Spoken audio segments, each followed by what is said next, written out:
Hi everyone, welcome to ECE220. Today we're going to go through seminar 1A, and today we're looking at physical changes to do with chemistry. Now, I know not everyone is a big fan of chemistry. I think people have been traumatized by what you had to do at high school with chemistry, beakers, test tubes, equations that made no sense at all. All that kind of stuff can make chemistry a difficult thing in our memories. But when we're doing it with early childhood students, we're actually really going back to basics. It's about what a solid is, what a gas is, mixing materials together to form a new substance. These are the kinds of ideas that we're dealing with. So if you're dealing with trauma that you've not worked through yet, don't worry, you won't have to pass that on to your kids. Okay, that's an important thing. You're going to be a professional, and you're going to do it, and you're going to make sure your kids have a positive experience as part of that process.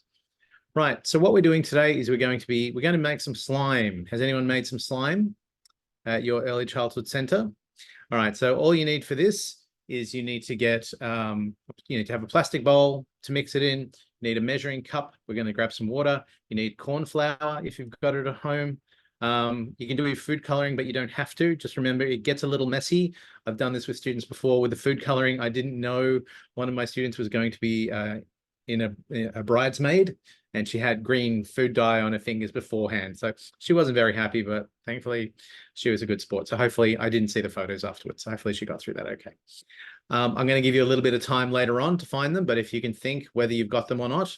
If you don't, that's fine. You can follow along. And Ming Fang, you can try potato flour. I've never tried it, but we just give it a go. That's what we're here for, to have a bit of a go at things and see how they work.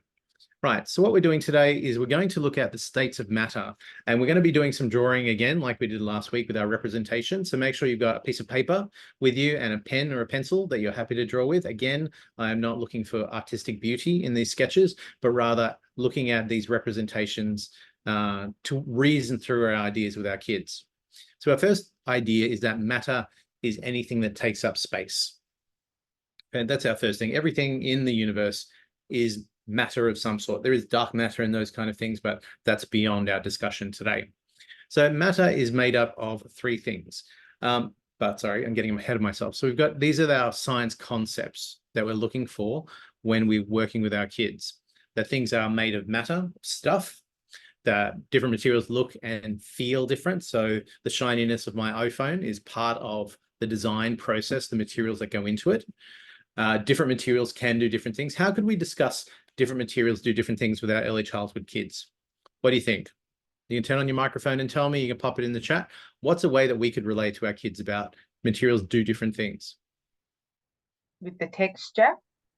Textures, yep, that's a good one. What would be an example of different textures, Andrea? Oh, well, if we're going to do oobleck, if you're doing corn flour, how it goes hard and then it goes soft. Yep, that's a great one. What else could we have a look at? So yesterday I spoke to some of my children about they were mixing sand and water to make mud. And so I spoke to them about why it was making that different texture. Yeah, exactly right. That's a great one. What else? One more example. What would that be? Anyone? So one thing that I like talking to kids about is why we wear different clothes. So there are reasons why I wear a waterproof jacket in the rain and why I wear my puffy vest when it's cold. Why do I wear a raincoat in one context and a puffy vest in another? What do we think?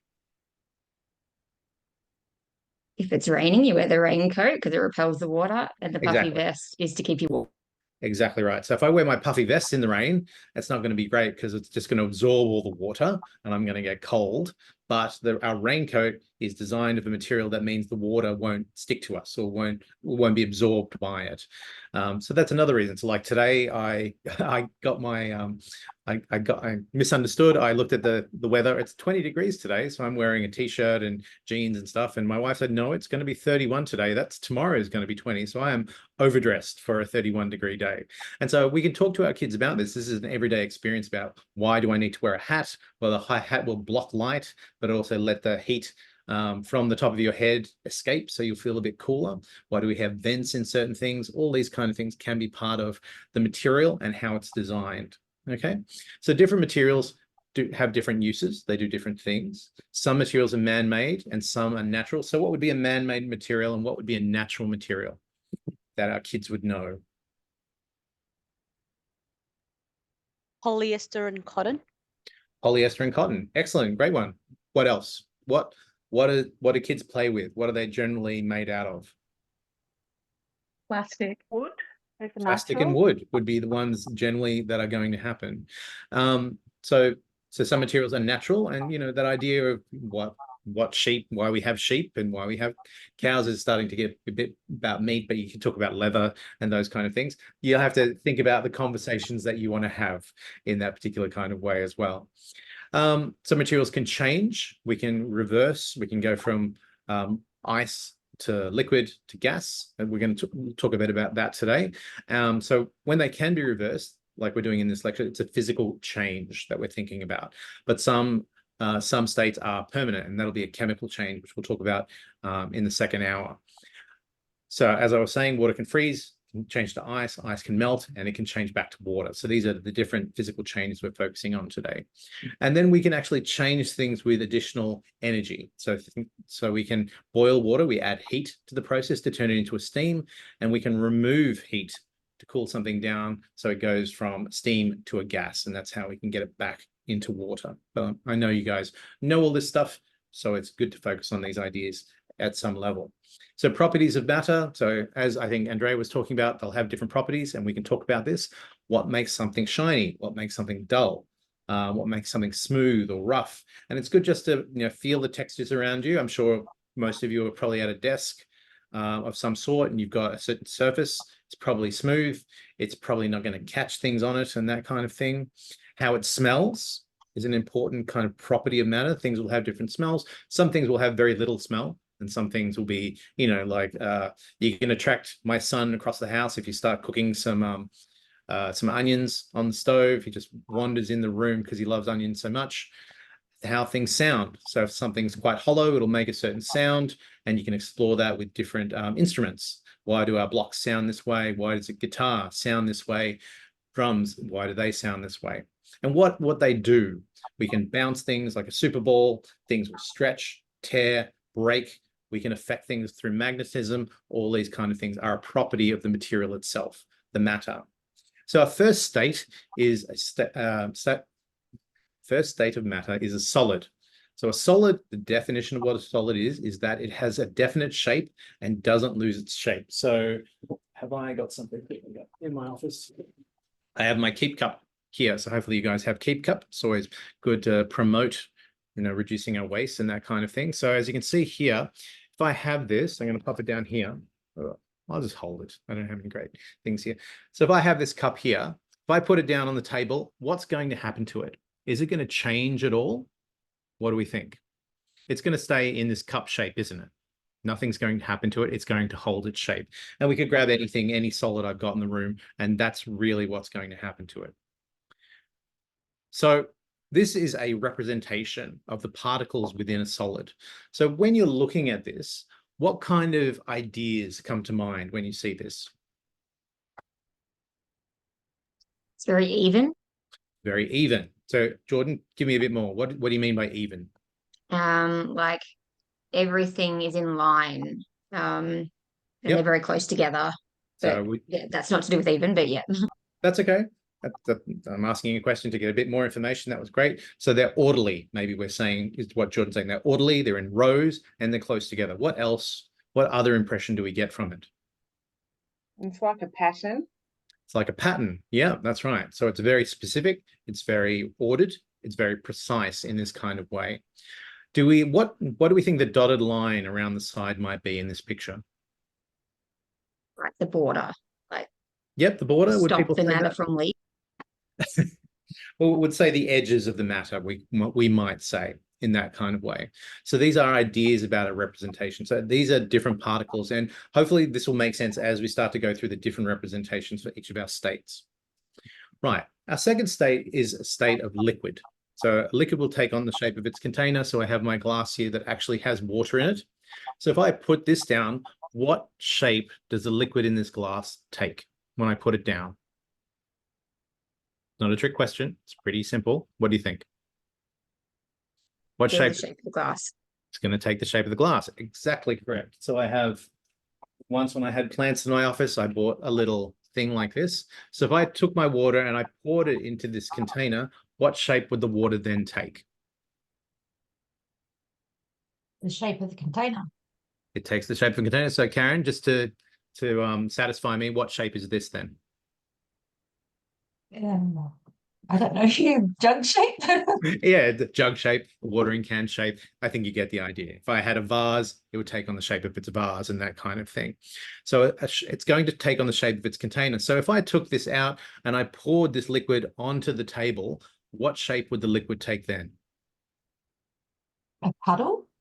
Yeah, it would take on the shape of a puddle and I'd just make a mess in my office. But I think you get the idea. So a liquid will take on the shape of its container.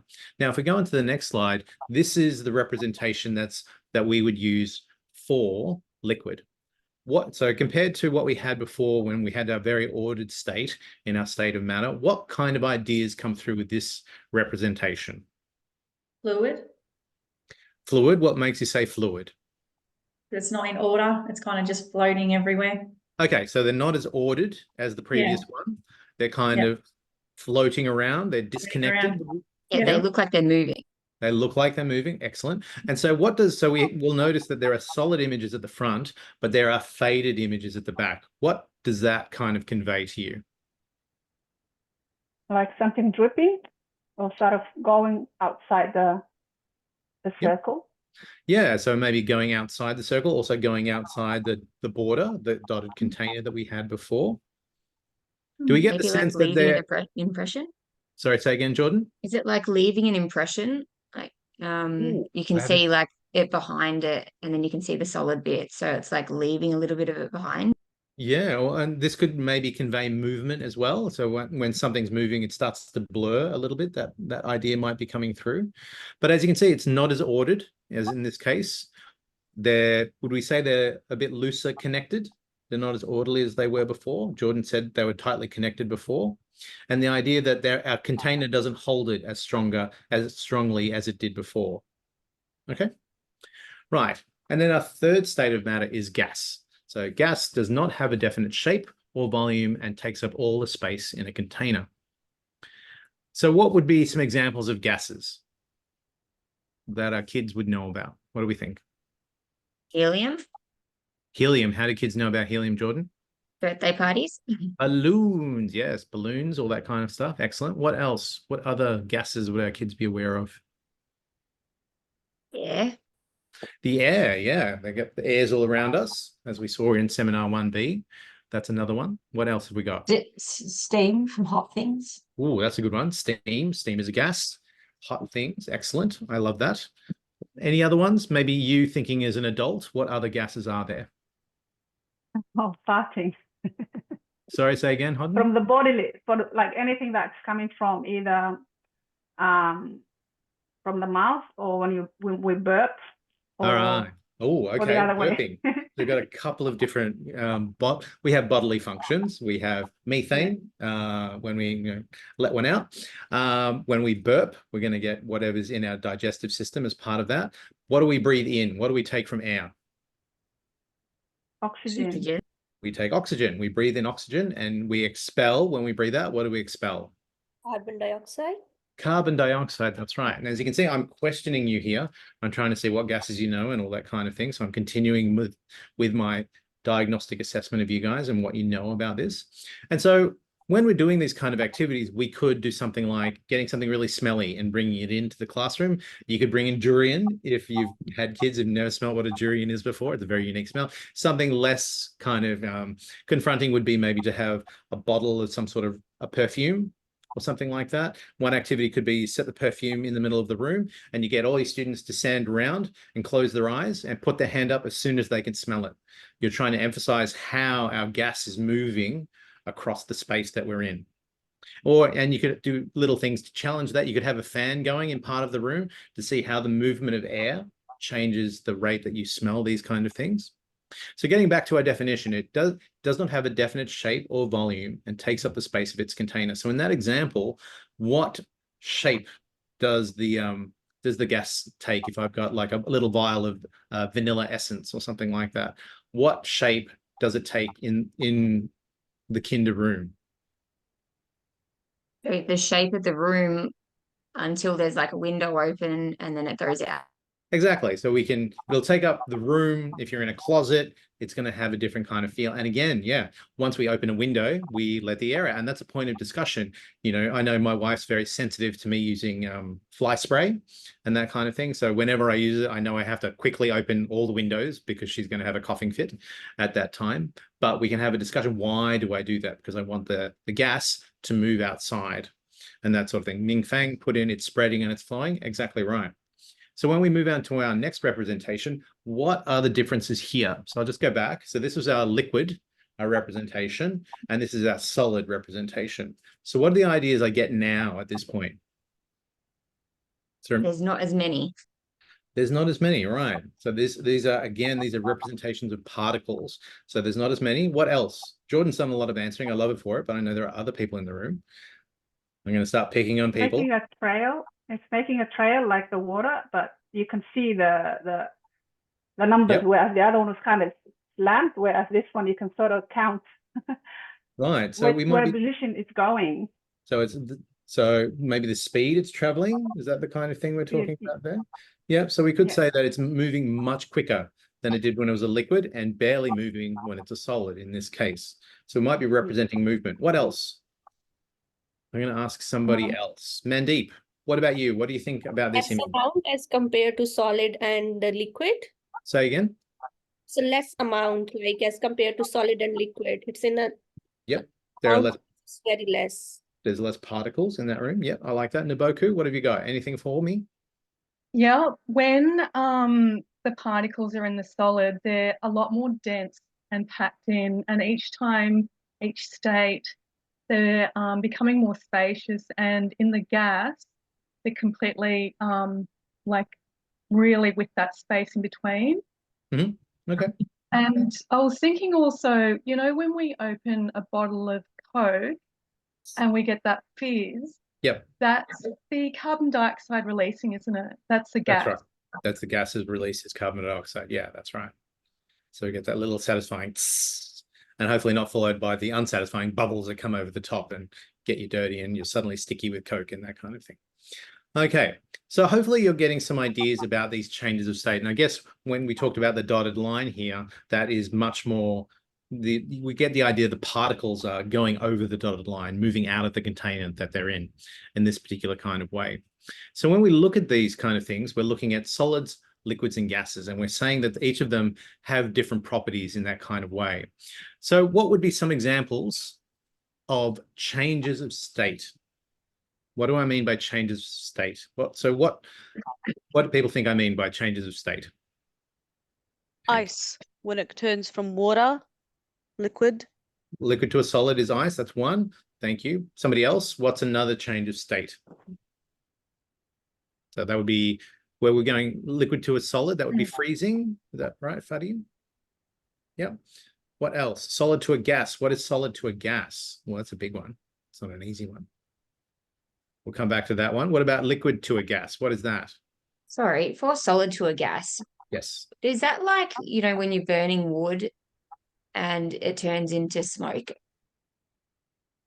So that's a bit more complicated. So that is there's a chemical process, there's a chemical change going into it. So that's slightly different, but we'll come back to that. That's a good observation, but it's not the same as a change of state in this case. Okay. So what is liquid to gas? What do we do? How do we turn our water into a gas? I can think of an example because I go to Monash Aquatic, and in the steam room, the water is sort of pushed into the room, which then turns into like a really huge steam, like it's about 42 degrees. Yep. So in that case, so what are we doing to it? So it's evaporating the liquid. Yep. Using heat. Exactly. So we're applying heat to go from a liquid like water into a gas, which is steam and evaporation. So that's boiling in that case. And how do we go from gas to a liquid? So once we've got water that's a gas, how do we get it back to liquid? So we're in the shower. So what happens when we're in the bathroom? We've had a Steam. shower. There's Yeah, it's steam everywhere. But then why do we have all the liquid coming down our mirrors and glasses? The condensation. So is it cooling down? Condensation, it's cooling down, exactly right. And again, if we go from liquid to a solid, I think Fadia talked about it before. What are we doing in that case? We're freezing it in that case. We're putting it in the freezer. We're again removing heat from that equation. So we've got all these changes of state. And what would be, does anyone have examples in your everyday life? We talked about the shower a moment ago. I was just thinking about jelly because Yep. it goes from different states. We start off with the jelly crystals, we add the water so it becomes liquid, and then as it sets, it becomes a solid. Right. Yeah. So that's also a complicated one because there's also, you need to have crystals in there, don't you? So it then becomes a chemical process. So we actually harden the gelatin that's inside, which turns it into a solid in that way. So you can kind of see there are physical changes and chemical changes. Sorry, there was a Sorry, I was question? going to say cooking steam with Yeah, we water have- when you're boiling water. Boiling water when you're making some pasta or that kind of thing. We're heating up, when we put an ice pack in your kids' lunches on a hot day, so it'll stay nice and cool. We're going from a liquid to a solid to a liquid in that sort of way. So there are lots of examples we can talk to our kids about. So what's happening in these examples? So what we saw before is our particles that are moving in different kind of ways. And this affords them different properties. So because I have my solid here, when I put it down, I can see that my particles are nicely connected. They're strongly connected to each other. So when I put it down, it's going to sit and be just fine. When I have a liquid, they're loosely connected, aren't they? They're not as strongly connected as a solid, but when we do things like wash our car, we see those moments when the water beads and stays connected on the top of the Juco of the car and those kind of things. Even when I pour water, I don't see individual particles, do I? They're kind of fluid and they're connected to each other as we're doing a pouring from a jug and those kind of things. But then when we have our gas, we actually have things that move around the room really quickly. And hopefully we can start to see that is in our representation of these gases, liquids, and solids. But moving from one state to another is quite an interesting process. So what's actually happening is we're adding energy to go from one state to another. So if I've got a solid like ice, I'm adding energy to it by taking it out of the freezer and the energy from the room, the ambient temperature of the room, or I can put it in a fry pan of some sort, heat it up, and it changes state to a liquid, doesn't it? And then again, if I want to go from liquid to a gas, to steam, I add more energy. Naboku was talking about steam room, having heat in that room. So I'm adding more energy. So as we're going from a solid, I've got my nice tightly connected bonds. I'm adding heat that reduces the connectivity of those bonds to a liquid, and I'm starting to vibrate a little bit. So as you can see in our representation here, water has some sort of energy, some sort of movements happening in this process. And as I'm adding more energy, more and more, the particles are moving more and more randomly as we go through. And that explains some of the properties these materials have. But then I'm going the other way, I'm removing energy. And one of the alternate conceptions our students and even adults can have is that I'm adding cold to this situation. That's not the case. I'm removing energy from this situation. So gas, as it starts to condense, as the steam in my bathroom hits the glass or the mirror, it cools down, which turns it back into a liquid. If I could make my room even colder, I could get it to turn back to ice in that process. So this is the one thing I want you to take away from this, is that the movement between each of the states is about changing of energy. Okay. And the example you're probably most likely going to use with your kids is going to be water. Okay. There are other ones. I mean, we can talk about solids, liquids, and gases in terms of a volcano, can't we? So when we actually see rock, we can see that as a solidified form of a material, couldn't we? But then when it's actually just coming out of the volcano, it's a liquid and a gas at the same time. And then as it cools down, it turns into rock and becomes the geology cycle, which we're going to talk about next week. Now, there are some unique examples. Someone, who was it? Ming Fang was talking about solid to a gas. Solid to a gas is a process called sublimation.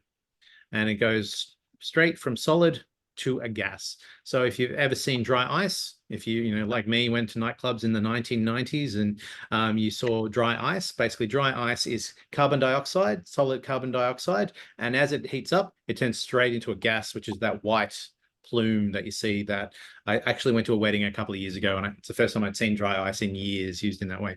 But it also explains why it hangs to the ground. So when you have CO2, it'll actually hold on to the ground, because carbon dioxide as a gas is heavier than air. So it actually stays on the surface of whatever area that you put it out. It's very cool in that way. And then the opposite is going straight from a gas into a solid. An example of that, so that's deposition. And an example of that would be snowflakes. So snowflakes are particles in the air that haven't become water yet, and they freeze so quickly they immediately turn into a solid, which gives us a lovely crystalline kind of shape that we're used to seeing with snowflakes and that sort of thing. Is that like when we have, a fire in the house or in a container? So if you lower your body, you can actually, the smoke's up above and you can, fall. Whereas the other one you mentioned with the wedding, it stays in the floor. Is that because the energy, one is more? Yeah. So that's a slightly different thing. So when you're in a fire, the idea is to stay, I think, low to the ground, because hot air will rise and the breathable air becomes lower at the bottom. So it's a slightly different thing that we're talking about there, but that's a similar kind of idea. The movement of the gas is because of the heat in this case. Okay. How are people with these ideas? I've laid a lot on you here. Does this sound okay? Do you think you could talk to your kids about these kind of ideas? Not 100%, that's fine. But as long as you start to get the idea of how you can talk to your kids about this. Now, this is a really nice representation of all of the states of matter that we've been talking about here and how they're related to each other. And one of the things you can do with your students is talk about it as a role play. So one thing could be you get a group of students together and we're going to pretend to be a solid. And you could say the solid, we're going to pretend to be ice or something like that. And you get them to hold hands and hold arms together. So if you as a group were doing this and I pulled on Naboku, you would all come with me because you're all holding hands, holding arms, you're tightly connected, just like a solid. And I said, well, if we're going to be a liquid, if I put heat, and we could say that Jordan is going to be heat, applying heat to the rest of the students, we are then loosening our bonds. We might still be holding hands, but when I start to pull on Naboku this time, not everyone will come as easily as when we were a solid. And then at the end of it, you can pretend, okay, everyone let go of hands and run around the room like we're a gas. And so your students can represent, and kids love that. I'm running crazy around the room and that kind of thing. So it's another way that we can get our students to experience what it's like to be each of these materials. Right, so what I'm going to do now is I'm going to get you to do a drawing, 3 drawings for me. So get out your pieces of paper and pen. And you are going to draw 3 containers like that. Little beakers in that way. Going to get you to draw 3 of them for me. Hello. Okay, good. I thought I lost my connection there for a second. All right, so 3 containers like that. All right, so I'm going to give you the first one. So in the first one, I want you to draw the particles like that. So that is my representation of a solid. So you might think of a sugar cube in that way or something like that. Okay, in the next one, we are going to have a liquid. So put a little wavy kind of hat on that one there. And then I want you to draw in some particles underneath. Okay, underneath the water. And for our third one, I think you can see where I'm going with this. I'm going to draw particles in a gas. Now, in those second 2, in the water and gas ones, I want you to draw how could we represent the movement that we saw in the previous slides? How would you use arrows to convey the different kinds of movements of the particles in a liquid and a gas? Okay, give it a go. I'll give you 1 minute. You give it a quick draw. See how we go.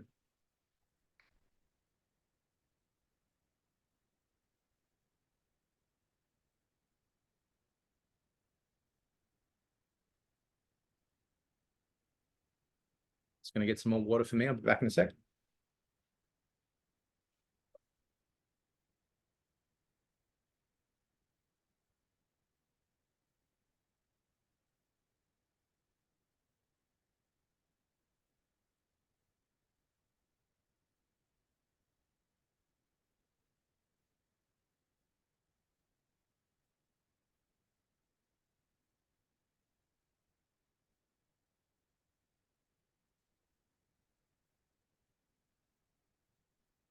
All right, how do we go? Who can tell me what they drew?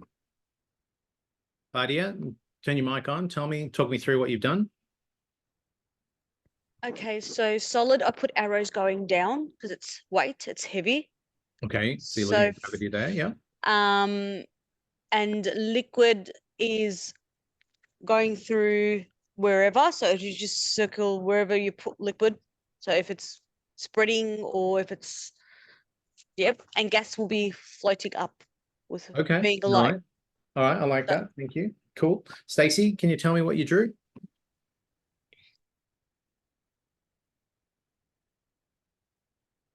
Finding the mute button. You just wish keyboard just had a big unmute button. Mute, unmute. There we go. No, I only have the picture of one of the students by herself because I made it. There we go. So I did the first one kind of like the arrows going down, and the second one I did like wavy arrows to indicate that it's flowing everywhere. Right, And then okay. the bottom as well because it's everywhere. It's everywhere. Okay, I Lots like of that. arrows everywhere. Yeah. Lots of arrows. Excellent. Okay, Lots of anyone arrows else? everywhere. Yeah. Andrea, do you want to tell me what you drew? Okay, well, I kind of changed it. So Yep. for the liquid, I had arrows everywhere, but then it says they're bonded. So Yep. I've kind of done lines that join each other. Yep. And then with the gas, I've done a bit like Stacey, squiggly lines with arrows everywhere because it's moving. Okay, I like that. Thank you. That's a great idea. This is what I usually draw. So in my case of my liquid, I've got basically they're just moving in different directions. They're still within the liquid itself. They're not going out of the container, but the idea that the energy between them. So I'm going to stop share so you can see my picture a bit better. Where am I? Can you see that? Yeah. So in this case, you've got the liquids just moving in different directions, but they're not leaving the container or anything like that. And then also, so then I would also draw the gas.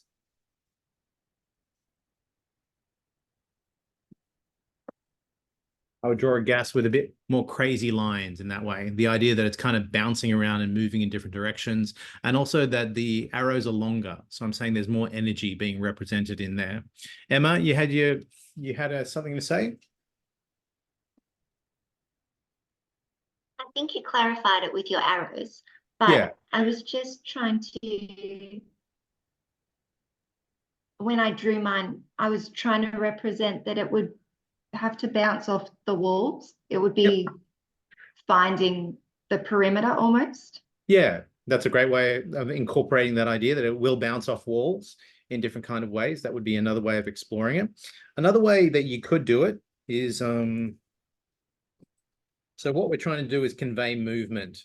And so Fadia, while gravity might be an aspect of it, we might be focusing at the particle level more on the movement of the individual particles. I know we did gravity last time when we did our drawings in so long ago in week 1.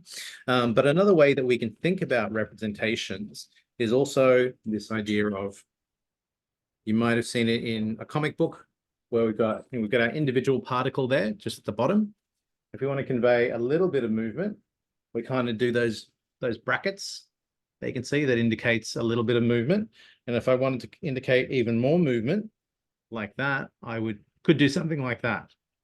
And so all I'm saying is with your representations, you don't have to do the ones that I do.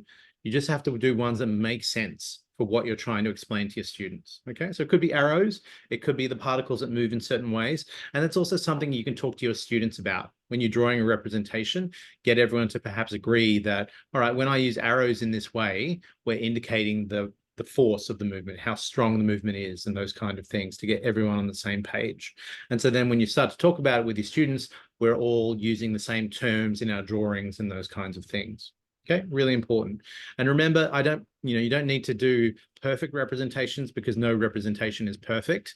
You just need to be able to explain what you're doing and be consistent in how you're talking to your students about those representations. Oops. Does that make sense? Everyone okay with that? Yep, thumbs up if you're okay with how we're going, because we're going to move on. Excellent, good stuff. All right. What do we got here? Alternate concepts. So alternate concepts are things that you should have an understanding of. So with your AT1 and AT2 and AT3, when you're going through, so for your concepts, like for astronomy, there has been previous research done on what alternate concepts are. So make sure in AT1, 2, and 3, you've done a little bit of reading to see what the alternate concepts are, even if it's just to the resources that I provided, the website that we're going through and those kinds of things. Some of the alternate conceptions are these ones that people have, even as adults, that objects are hard and cannot be changed in shape and are solid. I've seen a beautiful example of a teacher who was talking to his primary age students about states of matter. And one of the students said, it's not a solid because I can't put my hand through it. Oh, it's a solid because I can't put my hand through it. Because he was trying to emphasize that a gas is a gas because I can put my hand through it. But if it's a solid, I can't put my hand through it. And the teacher was really smart. So the teacher went into the back room, pulled out a newspaper and held it up in front of the kid. Can you put your hand through that? The kid put his hand through it. And said, well, does that make it not a solid in that kind of a way? And another way that you can talk to your kids, you know, we're ripping things up and those kind of things. When we talked about liquid, a liquid, it takes the shape of its container, doesn't it? If I poured Cocoa Pops into this, what shape would the Cocoa Pops take? Anyone? Bueller. Shape of the cup. It takes the shape of the cup, exactly right. But by our definition, that makes Cocoa Pops a liquid, doesn't it? Because it takes on the shape of its container. Or is it still a solid? What do people think? Still a solid. There's like little air pockets between. Yeah, we could say that. If I did the same thing with sand, there are no air pockets in sand. Does that make it a liquid?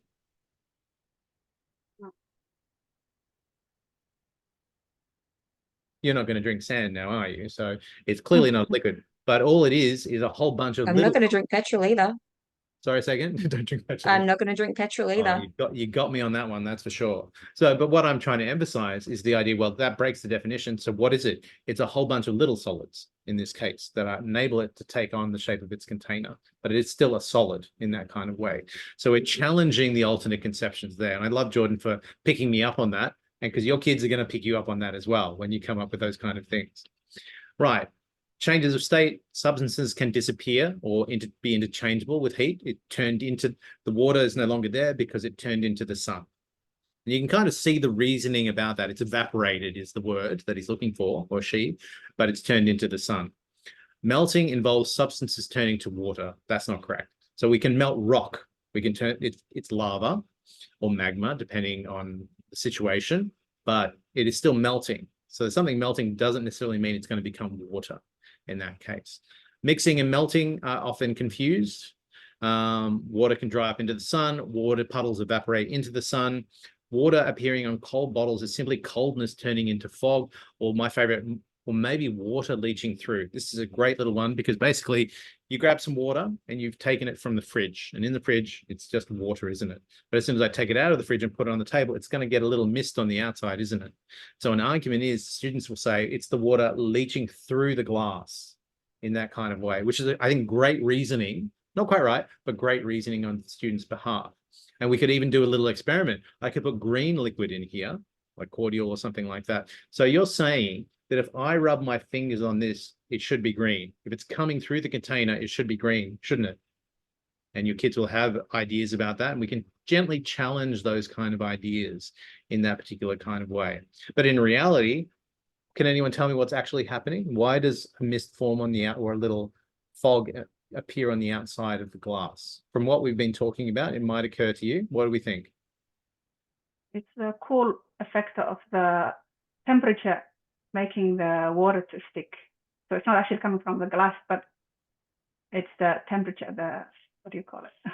Right. Yep. The energy. Yeah. Yeah, you're on the right path. Can anyone help Hodan out with that explanation? Why does it mist up? The The change humidity. of temperatures? Oh, sorry. Because of the change of temperatures? What's happening? What's the change in temperature causing? Evaporation, and then it's turning from the gas into a solid again So gas as it to cools down. solid, so that's deposition, but it's liquid on the outside. It's not ice on the outside. So it starts with C. What's the word? We're going from a gas. Condensation. So it's condensation occurring. So what, if you remember, condensation is when we got gas turning into a liquid. And so the cool of the glass is turning all the, and everyone knows what humidity is. It's the amount of air, liquid that's in the air around us. And so this is cooling it down. So the actual gas on the outside in our air is cooling the water down. And that's what's forming on the outside of the glass. It's condensation. Okay. And you can talk to your That's so kids. interesting. I was thinking that it was like still like the liquid from inside the cup that was now on the outside of the cup. So, I mean, and it's actually the air around it. exactly. And you can talk to your kids about condensation in the bathroom. That's a great example. They'll know what that is. And we can start making connections that way. So what we're trying to do in each of these situations is make sure we're linking it to the experiences of our students in their everyday lives so that it's real to them. It's not just some weird abstract concept that we're dealing with in that way. All right. Can you say, like, I know this sounds funny, but when we sweat, the humidity, our body releases that. Is that So in that case, it's the reverse. So when we sweat, is that okay? what's actually happening, because then it disappears from our skin, doesn't it? So we Yeah. have, so we release liquid to cool our systems down. So we're thinking about living things, and over time, evaporation occurs. So it goes from our skin into the air around us. So it's evaporation in that way, and you'll have the experience of going to the beach, and you'll have, be covered in water, but if you lie there long enough, it turns to salt on your skin, doesn't it? Because all the water has evaporated away. Emma? Can I just clarify, George? Mhm. Does that the condensation means that we removed energy? Exactly. Is that right? Yeah. Okay. So Thank we you. have the ambient temperature in the room. We've taken a cold glass of water, and so the air around that becomes quite cool compared to the atmosphere around it. And so then it starts condensating on the actual glass itself. Okay, cool. Good question. Oops. All right. Yeah. So just quickly talking about physical changes in matter. And so we're continuing with the physical changes, but we can actually change materials. And this, I got ahead of myself, that idea. We can cut, tear, rip, fold. We can do lots of different things to matter. We can scoop solids and those kind of things. And I'm sure you've got lots of different examples that we can do. Physical changes occur from these different states. So boiling water to form steam. And when we're talking about physical changes, we're talking about the movement in between one state and another. Jordan's question before was quite interesting about the idea of burning something. That becomes a chemical change because we're actually burning something. So at the end of a log, we have charcoal, don't we? And we have soot, where gas is released as part of that process. But we can't go backwards, can we? We can't get the log out of the burnt charcoal. But when we're thinking about changes of state, we can go from water back to a liquid, back to a gas, and then backwards the other way. They're changes of state. They're physical changes. There's no difference in the water from one state to another. It might be a little more polluted or something like that, but it's essentially the same. It's still water. And that's what we're talking about in physical changes of matter. So another one can be the melting of wax in a candle. We can melt wax, but and as it cools down, it is still a candle in this kind of way, isn't it? Over time, though, we lose a little bit because there's also a gas that's released and that burns down the candle, which is why we can't always get it back to its original state. I'm going to show you this. How are we going for time? I'm not going to show you this video, but this basically is a great little video about oobleck. And what it shows, it's about 10 minutes long. I'm not going to show it to you, though. But basically, you've got cornstarch and water. And these university students in the United States filled an entire pool with cornstarch and water, and actually they're doing handstands on it. If you've used oobleck before, slime, if you hit it, it's a solid, but if you don't, it becomes a liquid. So they're actually doing handstands and flips, and as long as they're applying a percussive force to it, it'll be solid. But there are cases where they're just standing on it and just slowly sinking into the oobleck. So you can show that to your kids. You can have a look at it. It's a really fun little video, but one worthwhile having a look at, but we don't have time to go through it today. So what I'm going to, physical changes so the other process is dissolving and mixing. So the idea that we're dissolving, so what's an example of dissolving something that we might do in our everyday lives? Dissolving sugar in a cup of tea. Exactly right. We're dissolving sugar. And so and it becomes sweeter, doesn't it? So we're actually dissolving the material, the sugar crystal itself, into smaller and smaller bits that are in the liquid as we stir our cup of tea. That's dissolving in that kind of way. Okay. The other one is mixing, and these are often mixed up. Bad. I didn't intend it to come out that way.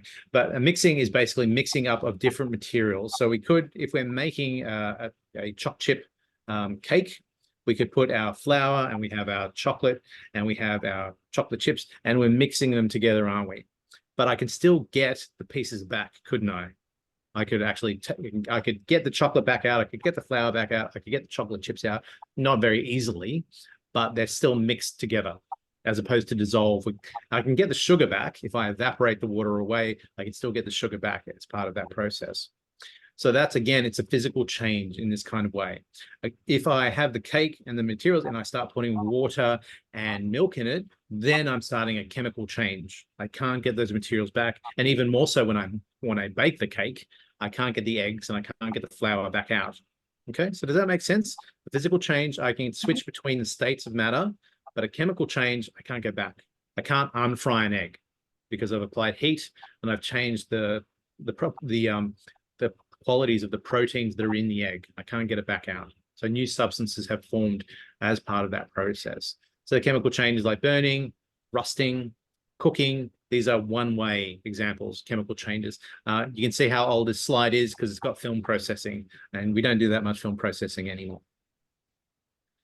Yeah, so this is what I was talking about: cooking an egg, baking bread, setting cement, setting into concrete. All these kinds of things are chemical changes. Right. So chemical changes are not easily reversible, while physical changes are easy to reverse. Now, I've done a lot of talking. So what I've got for you guys is an activity. It's called materials lineup. So what I'm going to get you guys to do, I'm going to... Can you guys still see my screen? Yes? Yeah. Okay, so I've made a Jamboard. This is a Jamboard. And what I'm going to get you guys to do, I'm going to share this link with you guys. Copy link. I'm going to pop this in the chat. Where's the chat window? Chat. There we go.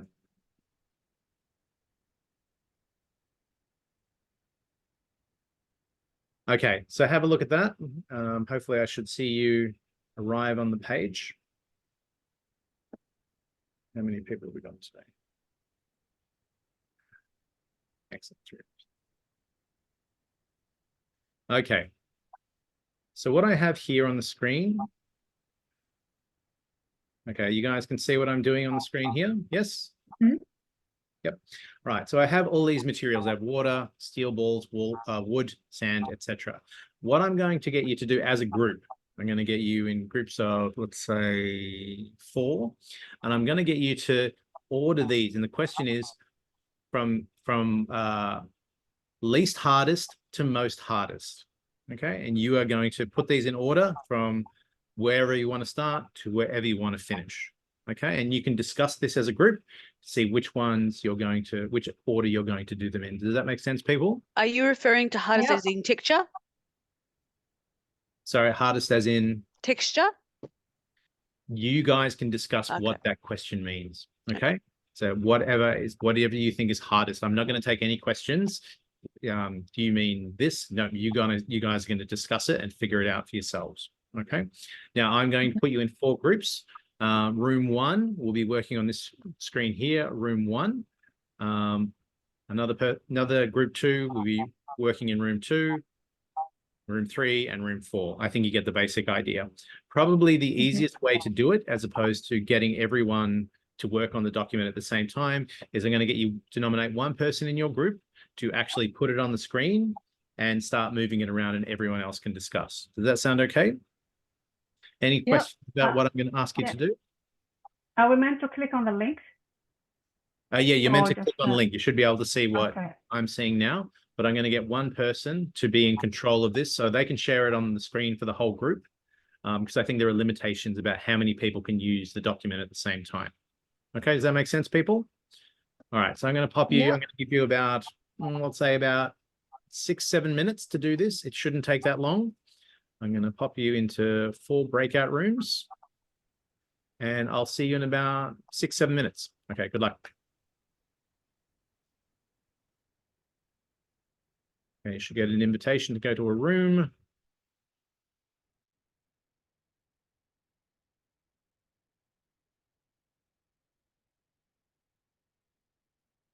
Okay, I'm going to pause. Okay, does everyone see the materials on the screen there? Yep. Okay, thank you. All right. So just not great setup. There we go. Okay. So how did we go? I see room 1 has organized it. I think Hodan is still working on that one there. We have room 2. So room 1 has gone from the least hard, I presume, to the hardest. Can anyone from room 1 talk to me about what you did?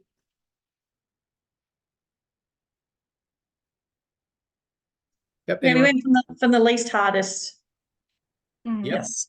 Least hardest. Excellent. What were anyone's, for anyone in the group in here, what were the ones that were most contentious that you were discussing about? The thing that we were discussing was the things in there in quantity. Like if you had a little bit of water compared to a big heap of water, Yep, it's different. So if you fell from a height into a big heap of water, it's going to be hard. But if water itself seems quite soft. yeah, and that's good. Um, That is a good point. There are That's what we're different trying to discuss. natures. Like the sprinkles as well. If you had a little bit of sprinkles compared to a heap of sprinkles, it'll be different.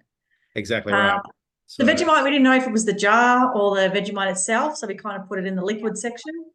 right, it's the paste itself, but Yeah, that's what we thought. I didn't specify that for you. Anyone else? Yeah. Other rooms? Which ones were contentious that you were discussing the most? Sorry, was that other rooms? Yeah, anyone now? Just tell me. Yep. Jordan, which ones were challenging in your room? We were in room 4 and we didn't instead of like, so we did it by like what we thought was the densest molecules. Ooh, Um, this is molecules. so Okay. we kind of like, we were talking about the aluminium foil and how although it's very light and like it could break easily, we think the molecules were really dense. So we kind of did it different that. Yep. No, that's fine. Excellent. How about anyone else? Other rooms? How did room 2 or room 3 take it? Anyone can talk at this point? So we're going from hardest to softest in room 2, and we've So gone. I was in room 2 and we discussed yeah, that's ours, yeah. We were talking about how the liquids are, the shaving cream was lighter than the liquids because the shaving cream, well, not just because, but because shaving cream can float on water with the lightness and things like that. So that's how we worked it out. Okay. I mean, we're starting to bring in new ideas. The lightness isn't necessarily the same thing as hardness. So Yeah. there are those issues as well. And that's perfectly fine. How about room 3? Did we have any discussions in room 3? 1 a.m. to Density, we discussed density, and then we were contemplating also about the Vegemite and whether it was a dense because it's compact, there's no like gaps in between, whereas the steel balls, they had gaps in between and they weren't solid and compacted like the wood. Okay. Interesting discussion. Okay, no worries. And this is fine. Basically, I don't care how you've organized this, but it's the discussions. So you guys had a lot of discussions about what does this thing mean? And sometimes we went off track to density, which is a different kind of concept to hardness, or we went on to like lightness and those kind of things coming to it. And that's perfectly fine. So if you were doing this with a whole group of early childhood kids, it's not that they get the answer right. That is the thing. It is the conversation that you have around it. So your kids are bringing in ideas, are there air bubbles in it? It's light. If I hold it in my fingers, wet sand. So sand, I could have used sand instead of sprinkles. That changes the dynamic. So what it is about you having a discussion with your kids. And quite honestly, I could have picked a different criteria. I could have said, put the most sparkly versus the least sparkly, or put the most dense, or I could put the most colorful, or whatever the criteria is. It's about the conversations that are coming out of that discussion in that kind of way. So George, it's like the process. It's like the process. It doesn't matter what happens at the end, but it's how we learn. Exactly right. And so we're bringing up these new ideas and concepts and those kind of things. Emma's asked a good question. Would you have organized it, George? That's a good question, but I'll leave that for another day. Like I said, I'm not worried about the correct answer in this case. It's the discussions around it. So that's really good. And you can imagine if you had the time and opportunity you could have little cards and you could have this as a group discussion if you wanted to, and you Velcro them to different points, or you could get your students to do this as a small group, just like you guys did. So there are different ways we can do this. All right, so now we're going to have a look at oobleck. So these are the things you will need. So you'll need a plastic bowl, a spoon, a measuring cup, some corn flour. I think Ming Fang was going to try potato, water, and don't worry about the food coloring. If you've got it, quickly go and get your materials and we're going to do it together. If you don't, just watch along and watch me make a mess of my office. I've already dropped the corn flour, and a little plume of corn flour is on my desk at this point. So I'll give you a couple of minutes to get that. So you need about about a cup of corn flour. I'm gonna just quickly move you. I'm just turning off my camera for 1 sec. That activity is going to haunt me now because I'm curious to know what was the correct answer. Well, sometimes we have to let perfection go as to what the true answer would be. That's fine. All right. So hopefully everyone's back. You can see some people. I'm going to turn off my share screen so you can see what I'm doing here. All right. So I've already poured the corn flour in here. So if you read the instructions, you need to have about a cup of corn flour. So pour about a cup of corn flour in there. Pop it in there, nice and clean. Like I said, I had a little plume of corn flour that came up before. And you need half a cup of water or something like that. Okay. So what you're going to do here, let's see how well I can do it. So I've got my water here, and basically I'm just going to keep adding a little bit of water and stirring it in. So what I'm trying to develop is a bit of a paste. Okay. So we have to start mixing it in. And I'm pretty sure you guys have done cooking before. Whether you're good at it or not is a different thing. I'm in the middle. I'm an okay cook. I can do a nice bacon and eggs. So as you can see, as I'm starting to mix it, it's starting to become a bit more solid. It's getting harder and harder to stir it through. All right, maybe. So I'm trying to dissolve as much of the corn flour as I can going through. And at a certain point, as you start moving it through, it's going to feel hard. But it's still a liquid as I move it through. But you'll feel the percussive, as soon as you're applying force to it, it's going to be hard. And then when I stop applying force to it, it's going to be that liquid kind of substance again. You don't need a lot of it. So that's why you just start off with a little bit and you add a little bit more water until you get to the point where it's kind of solid. When you start to put, it's getting a bit solid now. I might have added a little too much water there, but as you start moving through it, you start to feel it pushing against you as you go through. How's everyone going? Is everyone getting that? It's very hard to push and mix. Yeah, that's right. When it It's starts very to be hard. hard to push, but then when you lift it, it'll still drip off your little spoon there. Okay. And this is what's called a thixotropic fluid. That's what slime is. So slime, whenever you add a percussive force, like hit it like a drum, is percussive force, it will go solid for a moment. But as soon as you remove that force, it reverts back into a liquid kind of state. Okay. And this is a great task because what we're trying to do with our kids, just like the examples that you had on the screen before with the material sorting task, it wasn't about having the right answer. I gave you examples that kind of pushed what you thought it would be, like sprinkles. Is it kind of hard? Well, yes and no. It's not so hard. And the same with aluminium foil. Like we can all agree that ball bearings are hard, even just as an individual one. But sprinkles, sand, they're different. Water, depending on how much there is. And so what we're trying to do is do a task where we add the discussion to our students. Okay, it's the process of them doing it, not necessarily coming up to a right answer. And we all know with our kids, doing something that's fun and hands-on is better for their learning instead of just watching YouTube videos and that kind of thing. So how do people go? Did people able to get it to be nice and solid as you move through and liquid? I'm going to take that silence as success, that you're so engaged. I can't possibly talk, George. I'm having such a great time. Okay. I didn't actually have corn flour. Yep. I wanted to use a gluten-free option. Yeah, how'd So it I go? used rice flour and it's drippy. So I actually looked online for a cheat to see what you can use instead of corn flour. Yeah, And you okay. use tapioca Tapioca. or arrowroot. Ah, Yeah. okay, there we go. I might have to put some extra links in onto the Cloud Deacon site for next year. Just one note, when you're in the classroom, as soon as you can, you need to scoop it out and put it in the bin. Don't put it down the sink because you're going to block your sinks and that kind of thing. And don't let it set. If you let it set, you're not going to get it off the thing unless strong elbow grease, that kind of thing. Andrea, you've got a smile on your face. Have you done this before? We had a tough tray full of corn flour and water on Friday, and we left it over the weekend thinking, oh, it'll be right for yesterday. Yep. We had a beautiful petri dish by Monday morning.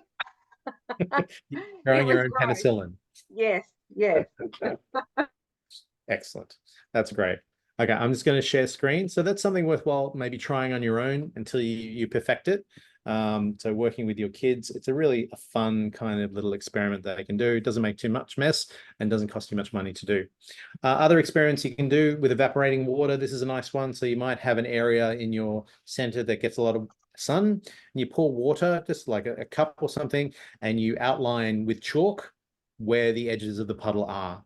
And then you come back to it later in the day. Hey, we'll check on this at lunchtime. And hopefully in that time, water will evaporate it away and you draw the outline of where the water is. And then you come back later in the day and it should be smaller and smaller, the puddle. And so when you draw an outline, then we can talk about, well, what's happened to all the water? So over time, there was this much water. And then later in the day, there was this much water. So this becomes a talking point about what happens with evaporation and those kind of things. Another one you can do is dissolving water. And so in this case, you have little cups of water. So you might have 3 cups of water and you put 1 sugar cube in one, you put 2 in another and 3 in another, or sorry, you do it another way. You have 3 sugar cubes. You have 3 groups of sugar cubes of water. You have 1, 2, 3, and you try and dissolve them with water from like a dropper. And you're getting your kids to talk about, well, what's happening to that sugar cube as I'm adding more water to it? And so our observation is that there's little holes going into it because of the drops of water. So what's happening to that? Well, and the idea is we're trying to get our students to focus on ideas of dissolving. So the sugar is dissolving into the water. And how can we test that? We might test the water, taste the water that's underneath. It's quite sweet. If it wasn't dissolving, it would still taste like regular water. But as it's dissolving, we can taste it sweeter. But then if we had, say, 2 sugar cubes or 3, we could see that it's going to be even sweeter because there's more and more of the sugar is being dissolved into the water as part of that process. Okay. Right. So we've got one more experiment, which is the baking soda one. So I don't know if you have a chance to get the materials. I'm going to bring it on the screen now. So these are the things that you need. You need a sandwich bag, some vinegar, and baking soda. That's all you need, the top 3. Vinegar and baking soda and a measuring cup. So sorry, 4. Sandwich bag, vinegar, baking soda, and a measuring cup. All right. Do you guys have those materials on hand by any chance? If you can, I'd grab them quickly, see what you can do.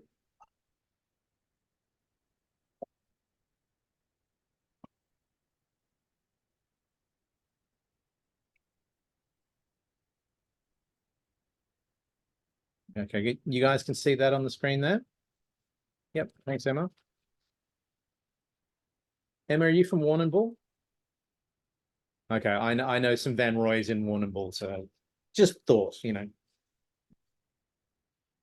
All right, so what we do, I'm just going to drink water.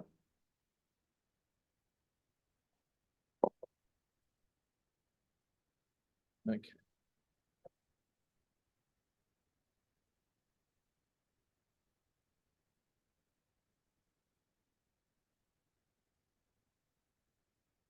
Cool. Okay, people are coming back. Hopefully you've got your materials. Hey, George. Yes. Sorry, I've got bicarb soda and I've got baking powder. So I would go with Oh, you got, oh, what is the difference?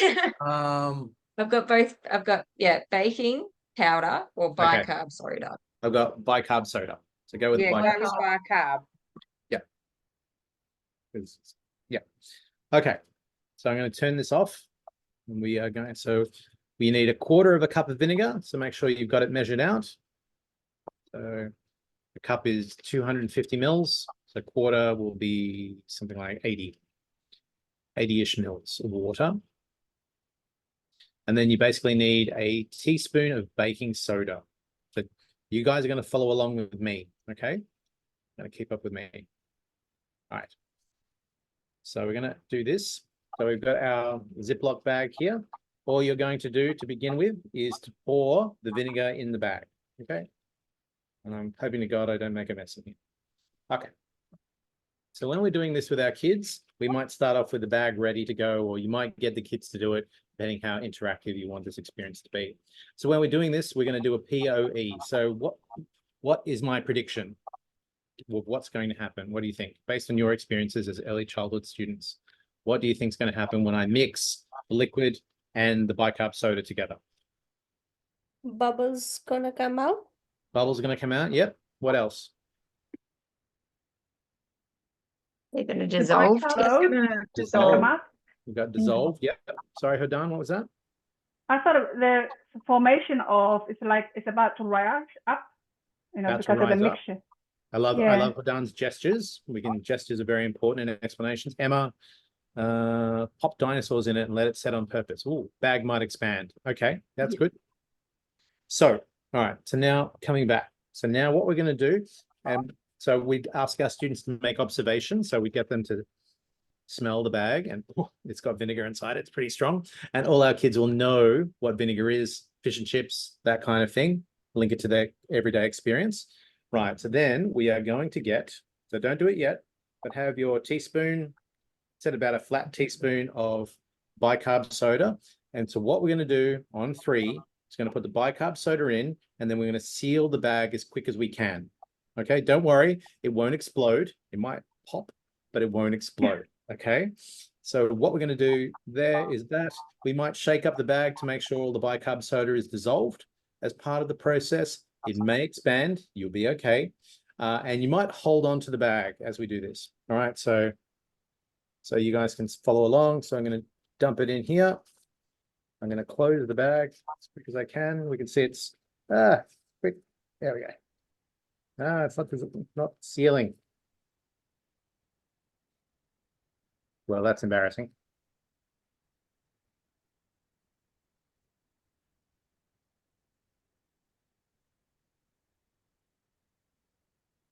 Sorry, I haven't got Just the add more bicarb. Yeah, I could add more bicarb, but yeah, not the greatest Ziploc bag in the world. All right. So what I want you to do is I want you to feel the bag. Did it change in temperature? Does it feel cooler or warmer than before? Cooler. Feels Cooler? Yeah, cooler. So what's happening as part of this process is called an endothermic reaction. So it's actually absorbing the heat from around. That's why it feels cooler than before. So if we're doing this with our students, that's one observation we'd make. We'd get them to think about it. Now, mine didn't expand because I didn't seal it. I still can't seal it. But did yours expand, Jordan? Yours looks like it's expanded. Yeah. Excellent. So that's great. So then what has happened? The bag's expanded. Why did the bag expand, do we think? We need our explanation. What do we think? Gas. Yeah, the gas. reaction may produce gas, a lot of gas. It's a gas is formed as part of this process. That's a chemical reaction in this case. I can't get the gases back. All right, Jordan, I want you to open up the bag and smell it. What does it smell like? And everyone at home, smell. This is the trick question. No, just give it a go. Does it still smell like vinegar? Still vinegar smell. It smells a bit sweeter, I think. Yeah, it's changed a bit. Right. Very So, strong smell. yeah. it's a Very strong smell. strong vinegar smell. Okay. So if there's still a strong vinegar smell, it might be we didn't put enough bicarb soda in, and it's not all reacted away. But you may have noticed when you do this, it smells like nail polish remover. It smells like acetate in that way. So that's one of the chemicals that is formed here. It's an acetate that's formed. And if you're really brave, and we all know that one kid who's willing to taste the liquid that's in there. If you put your finger in and you taste it, if you do that, it's water. It's no longer vinegar at the bottom, unless, like Ming Fang, maybe it didn't all dissolve away. But the actual chemical reaction is the whole process becomes water at the end. And so on the screen here, I've got this next slide. And so this is something that you can do with your kids, is that you actually put it in, you set it up as a bottle. So the bottle already has the vinegar inside it, and you attach a balloon which has the bicarb soda. And as you turn the balloon over, bicarb will go in and the carbon dioxide will fill up the balloon. And if you tie the balloon up, when you drop it, it's going to land, because carbon dioxide is heavier than air. So, kids will know what a helium balloon does, or an air, because it kind of floats, but carbon dioxide will just go thump on the table. It's a nice discussion that you can have with your students. So at the bottom of this slide here, people can see the slide in front of you, in front of me. Yeah. We have the chemical reaction. So acetic acid, which is vinegar, is mixed with bicarb soda, becomes sodium acetate, which is the nail polish remover smell, turns into water, and carbon dioxide is released. So this is the chemical reaction that we take from this little experiment, okay? I don't expect you to remember all of this, but just think about the chemical reaction and the changes that are occurring in this instance, okay? All right, I'm going to stop the sharing there. Hopefully you got something useful out of that. And even if you try it by yourself later on, doing the bicarb soda and the vinegar, make sure you watch the recording that I've put online of seminar 2B, going through the chemical reactions. I've got other little experiments like crazy currents and that kind of thing. It's worthwhile having a look at. Now I've got about 5 minutes. Does anyone have any questions about AT1A or AT1B or AT2? Yes, just a heads up, because I don't know what I've done with my notes. Because I was on the concept of us doing light anyway. Yep. No worries. Our second assignment is based on concept. What concept? You can pick. Okay. Yep. So AT2, you're doing 2 sessions. Doing session 1 where you're probing the student's understanding, and session 2 where you're doing intentional teaching. I've done a walkthrough. It's available on the Deakin website. So I'll just quickly show you where you can find that. Share screen. All right. So if we go to Deakin Cloud, we go to content. If we go down to online lectures and class recordings, if we go down to the bottom, there is, sorry, I can't see it. We have an AT2 walkthrough. And so here I've got a video where I talk you through what I expect from AT2, what resources are available to you, because there are templates that you can use. There's a previous example that you can have a look at to show you what structure it should look like.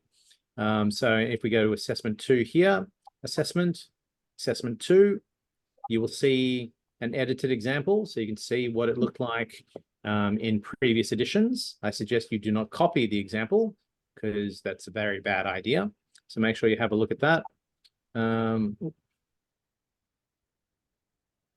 Assignment 2. We have the categorizing questions. You need to have a good understanding of what questions are, why you ask them, and when you ask them to students. All right, that should be done alongside the activity that you're going to do.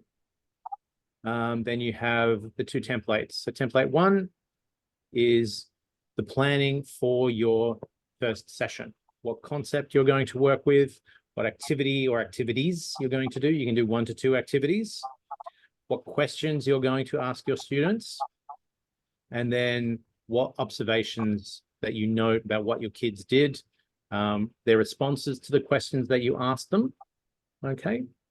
And so that's session 1, okay? So that's our probing activity. In our second template, is basically we're going to probe what they already know through doing an activity and asking questions at the same time, just like I did with you guys. I was asking you questions about what's happening to the bicarb soda and the vinegar as we were doing it. And once you've figured out what you think they know, you need to design a second session using another activity that will either strengthen any mistakes they made, that alternate conception that they may have had with your particular science concept, or if they knew everything about your topic or your science concept, to move to a more sophisticated idea. Okay. Now the two templates need to be handed in, as well as a 1200 word report. Okay. You get marks, 5% for your submitting of your templates. So make sure you put a reasonable amount of effort into those, but the majority of your marks will come through in your 1200 word report. Okay. So you need to have at least 2 children, preferably ones you don't know, not your kids. Maybe you're doing it at an early childhood center. Maybe you're working with kids that your family friends and those kind of things. Okay. So is the third document, is that the third document, the assignment, is that number 3 that we've got to do? So I don't know what you mean, the third I mean, document. because you were saying with the second AT2? the second template, Yes. is that the 1,200 report? No, these are templates. These are So that's what I'm planning. saying. So there's 3 things that we need to do. Yes, you need to submit a report that's 1200 words. You need to submit template 1, template 2, and you may put any evidence, additional evidence into your appendices like drawings, quotes from your students, and that sort of thing. Okay. So go through the walkthrough that I recorded. It's about half an hour. It will take you through the details of what I'm expecting. I also provided you in the bonus lectures over here with a presentation on how you present evidence. You're going to present evidence. You're going to talk me through it. You're going to tell me why this evidence is significant to what you know about your students. Okay, so make sure you have a look at that one as well. Ming Fang, quick. So I have a question about my assessment. Actually, I already submit the assessment 1A, but Yes. now I have a question. That means that actually activity reports not enough. I still need to write another 400 words regarding the activity. Okay, Ming Fang, I don't know what you've submitted, but you are getting marked on a 400 word report. If you have submitted just the template alone, that's not enough. So, okay. AT1A is a 400 word report. You can fill in the planning template, but you get marked on the report. Well, for example, that I used the template and actually all the words much more than 400 I wrote myself. I'm sure there are, but you need to write a report. Submitting the template, even if it's 1,000 words, isn't what you're going to be assessed on. Okay. So, all right. Can you send me an email if that's not clear to you?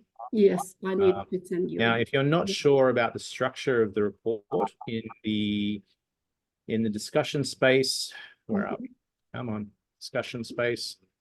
Here in AT1A, I posted a link about what to include in AT1A here. And here I give you a bit more structure about what I'm expecting. You should, in the 400 word report, you should include the science concept, short description of your task, analysis of what your children learned with evidence, and suggestions for what you would do next based on how they went. They need to be specific suggestions, not, I'm just going to do some more stuff. You need to be specific. What stuff are you going to do? Well, exactly all these questions or contents already demonstrate on the template. I already fill all the contents, but well, then you shouldn't have much difficulty reformatting what's in the template into a 400 word report.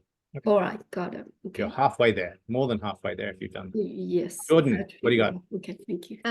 Just wondering, it's about AT1B, sorry. So we've got to, I know it's like the easiest assignment ever, right? But Yep. I've got the 5th edition of the Science and Early Childhood book. Am I able to do it with that, or do I need to do it with the 4th edition? That's a good question. Why don't you send me an email and I'll have a look at the chapters. Because it's such a new book, I don't have a copy of I have one copy of the book, and I can have a look at it and we can discuss that. Okay. Thank you. No worries. I'm not counting on many people having a copy of the 5th edition, which is why I went. And we don't have an online copy of the 5th edition, which is why I went with the previous edition. But I'm not going to stymie you, Jordan, because you've got a different version. Okay. You've got it. Well done, Emma. 10 points for Hufflepuff there. That's great. Okay. Any more questions? Hi, George. I have one question. It's like, suppose the first assignment AT1A, Yes.